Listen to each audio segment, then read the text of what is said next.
사회복지를 강의하는 선생님들이 전국적으로 제법 있을 겁니다. 제법 있을 건데 제가 이제 다른 분들과 차별화를 시킬 수 있다고 하는 것은 사회복지를 강의하는 사람들 중에는 제가 그래도 여러분들의 심정을 좀 가장 많이 알지 않겠는가. 왜냐하면 내가 여러분의 자리에 앉았던 사람이고 또 뭐 많은 수업장을 또 다녔고 출제위원도 했고 그래서 아마 심정은 내가 그래도 다른 분들은 사실은 저는 우리끼리 하는 얘기로 한다면 저는 사회복지에 대해서 사명감이 있거나 그러진 않습니다. 저는 사실은 공부꾼, 시험꾼으로서 시작을 해서 이제 이 과목을 내가 맡게 되고 학교도 하고 이제 그래서 그렇습니다만은 사회복지의 실천 영역으로 나한테 사명감을 물어보면 할 말이 없는 사람입니다. 나는 합격을 목적으로 하는 것이지 착하게니 뭐 헌신이 이런 소리는 별로 좋아하지 않습니다. 좀 이제 싸나웠으면 쓰겠다. 우리끼리 같이 공부하는 사람끼리는 진짜 싸나워야 되거든요. 우리가 왜 만났는데 합격을 하고 만난 거잖아요.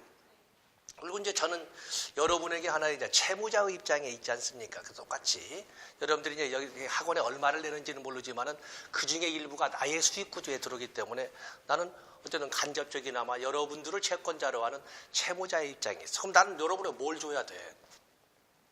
여러분들이 여기 온 이유가 뭔데? 그 학원에 오는 이유는 있을 거 아닙니까? 여러분이 글씨를 읽지 못합니까? 아니면 이 첨단과학 시대에 무슨 인터넷 검색을 못합니까?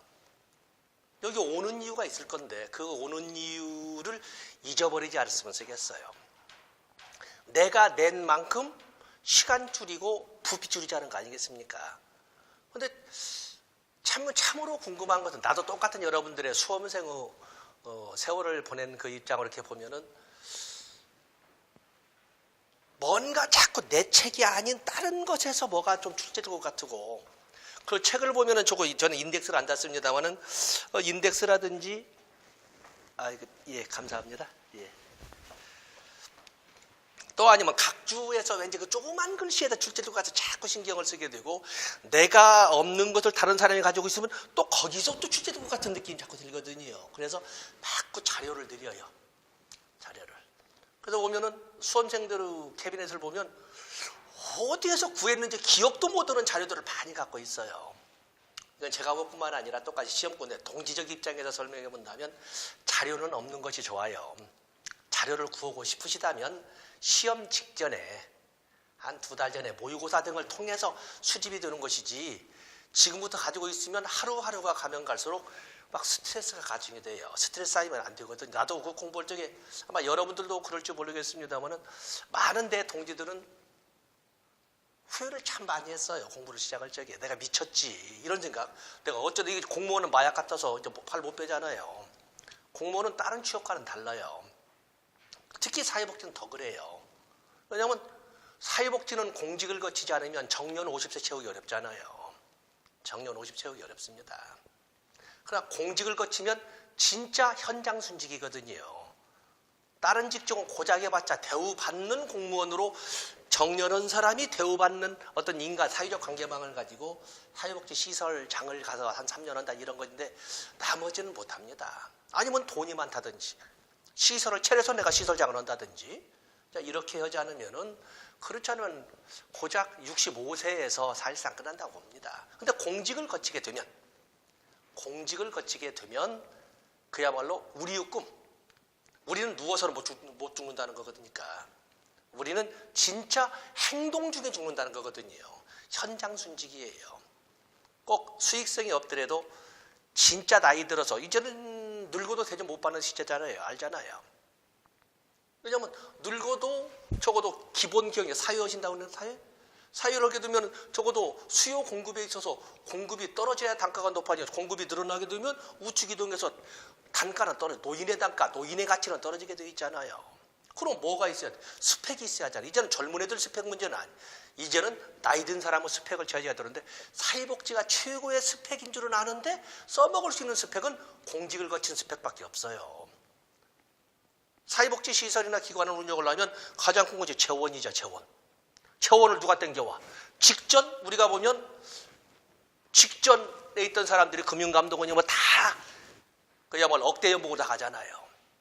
그런 것처럼 그런 것처럼 공직을 거친 사람은 평생 직업, 진짜 이건 말 그대로 진짜 순수한 평생 서서 죽는 행동, 완전 일하다 죽는 그런 삶을 가지면서 수익이 없어도 진짜 나이가 들었을 적에는 순수한 나의 경력과 또 여러 가지 지식을 가지고 완전히 순수한 봉사활동도 할 수 있다는 거거든요. 정말 삶의 가치죠. 그게 진짜 자아 실현이잖아요. 자아가 뭔데? 자아는 유니 말한 것처럼 현실 경험 세계 속에 날아간다.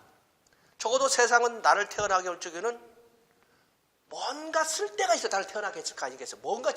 뭔가 그게 사회복지일지 아니면은 그게 경찰일지 아니면 어떤 사업가일지 여기 분명히 정치인도 나오고 또 사업가도 나오고 학교 설립자도 나올 거예요.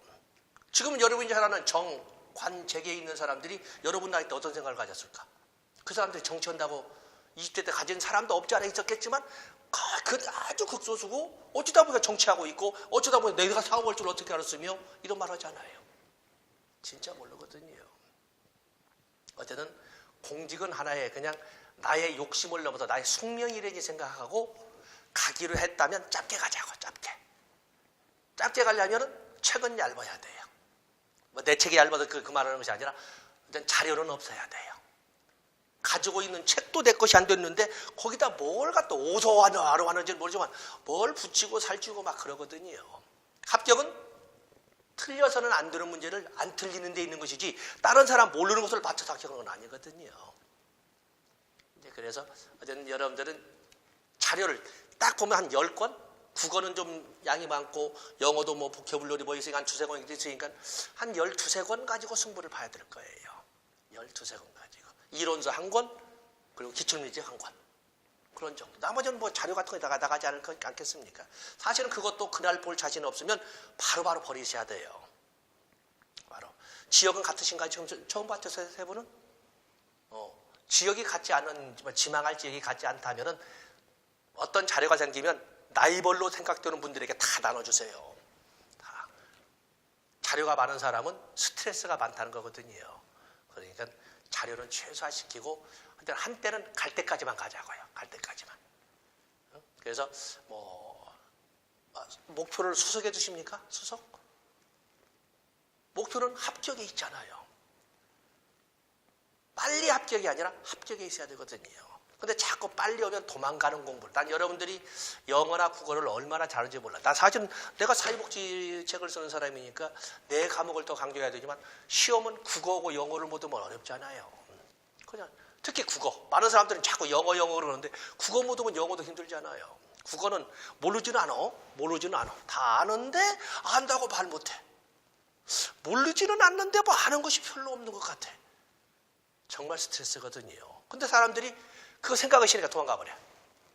그래서 내가 편하게 공부하기 좋은 과목으로 가서 한 개 더 맞춰도 이쪽 옮기려고 하는데 합격선에는 옮겨지질 않아요. 개수가. 그게 보니까 도망가는 공부가 되는데 어쨌든 하기로 했다면 사회복지 쪽입니다.